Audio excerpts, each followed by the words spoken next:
Hello, I'm Karlyn Lothery, and welcome to the Tip of the Week.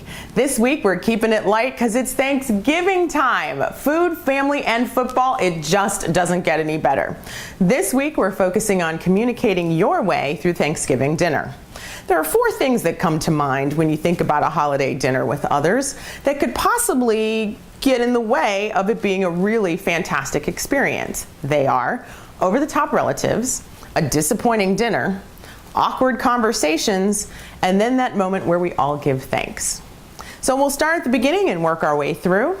Number 1, those over-the-top relatives. You know those people. They're the ones who say too much, do too much, or if you've got teenagers, probably say too little or do too little. So how do you work with them on the holiday? Pull everybody aside, either by phone, email, conversation, whatever, and establish what the behavioral expectations will be. When everyone knows what they can and can't do, it's far more likely that you're going to have a smooth dining experience. Next, speaking of dining, let's talk about the dinner. Every now and then you look down at the table and say, oh my gosh, who brought that and why?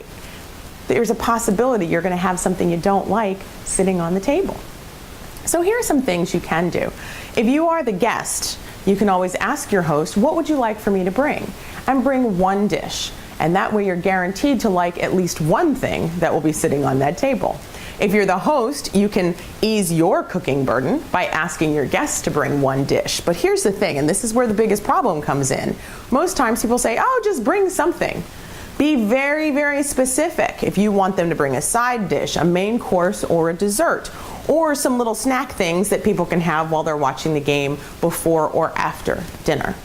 The more specific you are, the less disappointed you and your other dining guests will be. Next, those awkward conversations. That's how do you get in and out of that moment, back to those relatives we were talking about who say too much or do too much. How do you get out of those conversations? There are a couple of things. One, you can listen for a break. Here, where there's a break where you can jump in and share a story of your own. It shifts the focus and can even shift the direction of the conversation. Or you can also listen for a break and see where you can ask that person a question that also shifts the conversation.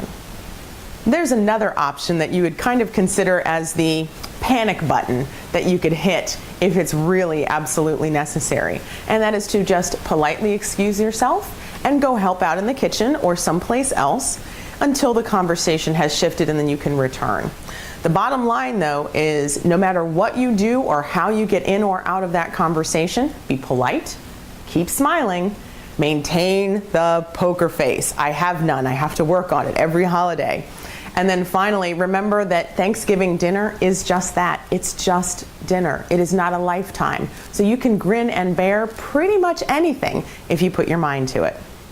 And then finally, the moment of giving thanks. Now, whether you do this before dinner, after dinner, during dinner, however you'd like to do it, one of the things that we do in our house that really adds a positive charge and a positive boost to the dining experience is we go around the table and let everybody have about 30 seconds or so to say the one thing that they're thankful for that year. Or you can narrow it down, make it for the month, the week, the day, whatever you prefer. By allowing people to give thanks during the course of the meal or at meal time in some way, shape, or form, you have this flow of positive energy, positive emotion, and people eventually, as you work your way around the room, you'll find that some people are even competing to say better things than the others at the table, so that it just becomes a great big, for lack of a better term, and probably a little bit corny, a big love fest. And that's one way to really uplift your Thanksgiving holiday dinner and your sharing time with your friends and your family. Those are 4 quick suggestions I have for right now to make your Thanksgiving dinner a slightly better one. There's no commercial message this time. You know how to follow us. For right now, I'm just going to leave you with my thanks. Thank you for making this year a wonderful year for Lothery and Associates. Have a wonderful Thanksgiving dinner. Practice your communication tips as you work your way through that dinner experience, and I hope all of your communications are good ones.